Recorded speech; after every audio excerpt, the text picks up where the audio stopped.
Herrera en COPE. Estar informado.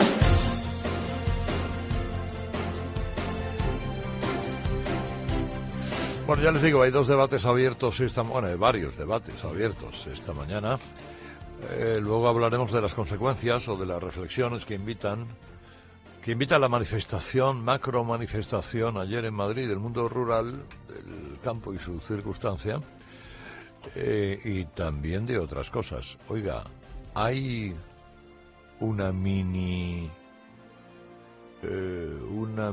ola silenciosa de COVID gestándose en las cavernas del Averno. Pues ojo a esa pregunta, porque todos los que estamos aquí, todos tenemos o hemos conocido a alguien que en la última semana o en las dos últimas semanas curiosamente ha caído. Es verdad que con consecuencias nimias, algunos ninguna, pero el bicho sigue ahí y está por delante la Semana Santa. Eso para después, porque ahora me gustaría saludar al embajador de España, Gustavo Dalístegui, analista internacional, conocedor de Marruecos de primera mano, para que nos eche una mano hoy para entender este cambio de criterio del gobierno español, bueno, del que lo preside más que del gobierno. Gustavo, buenos días. Muy buenos días, querido Carlos.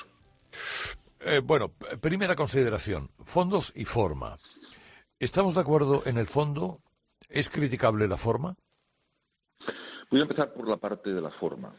Yo entiendo muy bien las críticas que se hacen tanto en analistas, directores de medios, como todos tus tertulianos, como Paco Rosell hoy mismo, hacen al hecho de que no haya sido consultada la oposición en un tema de tan gran trascendencia para la política exterior de España, para la paz y la seguridad y estabilidad en el Magreb y en el Sahel, que, como muy bien decías tú esta mañana, es esencial para el mundo entero. Sin embargo, hay que también tener en cuenta que es una cuestión tan extraordinariamente compleja y tan delicada que las negociaciones tuvieron que ser llevadas en la más absoluta discreción y que una filtración hubiese podido generar un debate que podría haber descarrilado el acuerdo entre los dos países. Por lo tanto, hay dos caras a esa crítica. Respecto al fondo, en fin, yo creo que queda bastante claro que el mundo ha cambiado mucho, que la evolución de la situación geopolítica en esta región del mundo donde nos encontramos, donde yo estoy, donde vivo, y en el Mediterráneo, en el Atlántico, ha variado en muchos casos 180 grados, que los riesgos son infinitamente más graves para la paz y la estabilidad de Europa y del Mediterráneo, en el Magreb, que en los años 70, que hay fuerzas con una capacidad de destabilización extraordinaria, los grupos criminales a los que hacías referencia, grupos terroristas en el Sahel, el propio Boko Haram, que cada vez ataca objetivos más al norte, y evidentemente ante estas circunstancias la paz, la seguridad y la estabilidad del Magreb es esencial. Dicho esto, tampoco hay que olvidar el ejemplar papel que ha jugado Argelia en la lucha contra el terrorismo yihadista y que durante muchísimos años Argelia fue la vanguardia mundial de la lucha contra el yihadismo, pagando un altísimo precio de miles y miles y miles de vidas de militares, miembros de las fuerzas de seguridad y de civiles en su propia defensa, pero en la defensa también de la paz y de la seguridad de Europa.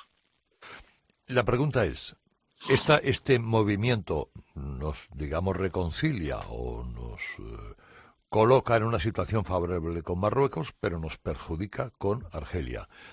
¿Tú te fías primero de esa reconciliación? Y segundo, ¿crees que puede haber consecuencias con el enfado argelino? Vamos a decir primero que respecto al cambio copernicano, yo creo que eso es un pelín exagerado. Digamos que es un cambio copernicano en cuanto a la manifestación pública de las posiciones de España. Es verdad que en las reuniones de alto nivel a las que has hecho referencia, lo que España decía es que los esfuerzos marroquíes serios, realistas y creíbles para solventar la situación tenían que ser elogiados. Y esto era el eufemismo para hablar del plan de autonomía, eso es evidente. Y lo hace tanto el gobierno de José Luis Rodríguez Zapatero en la RAN del 2008 como el de Rajoy en la RAN de junio de 2015. Exacto. Sin embargo, obviamente era imprescindible que un país que tiene una responsabilidad muy particular como antigua potencia colonial tuviese un cambio de postura pública y que lo público se correspondiese con lo que se decía en privado, que era una de las cosas que muchas veces los marroquíes han estado criticando. Es decir, usted no puede mantener una posición en privado y ser frío y neutral en público. Hay que ser coherente con las dos cosas. Y respecto a las posibles consecuencias con Argelia, yo creo que esto hay que negociarlo de manera muy intensa y también discreta con Argelia, que habrá que creer al ministro de Asuntos Exteriores cuando dice que tiene un contacto fluido con su homólogo argelino y que si lo tiene me resultaría sorprendente que algo, aunque no todo, se lo hubiese transmitido.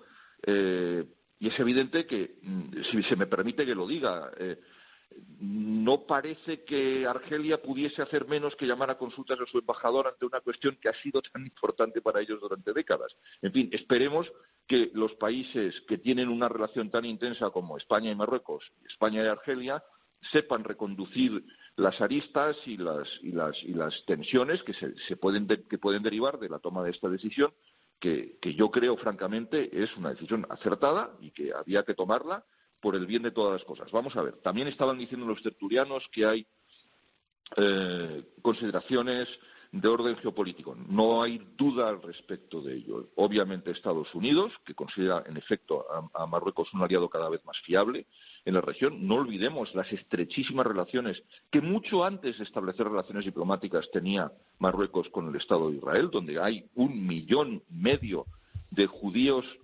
marroquíes que son ciudadanos de Israel, son la minoría más importante en el Estado de Israel.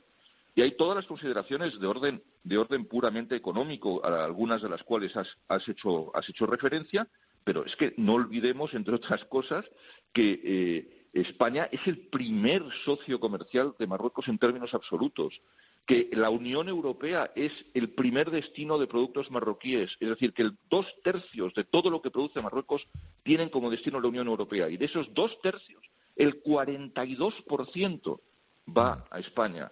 Y lo mismo ocurre en el sentido inverso.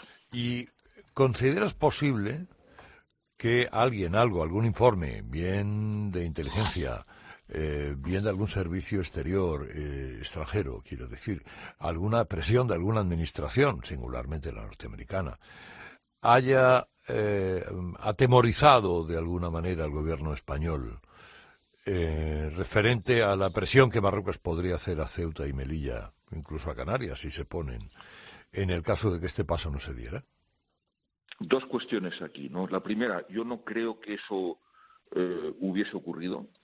Y segundo, lo que sí hay que decir con toda claridad es que Ceuta, Melilla y Canarias son cuestiones completamente distintas a las del Sáhara. El Sáhara era un territorio que estaba en la lista de Naciones Unidas a territorios para descolonizar, y Ceuta y Melilla no lo han estado jamás.